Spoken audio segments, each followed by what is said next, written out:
Hey guys, how's it going? So we're back today. We had to cut it short yesterday because we got some rain.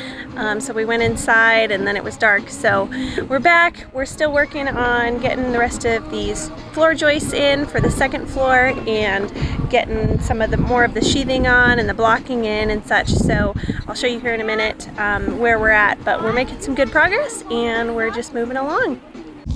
Okay, so here's the progress we made this morning since you saw yesterday. So we've got a couple more sheets of floor sheathing on there. We've got this rim board across the way is all in. So these joists, we got a nail in over there. And so what he's working on right now is getting some more of those joists set in the hangers.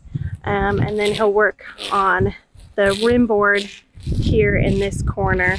He'll get that rim board and the one that goes across after we get all those joists in. So we're just moving along and making some good progress, slowly getting some more floor here in, a little bit at a time. A little bit better view of the mountains today from up here.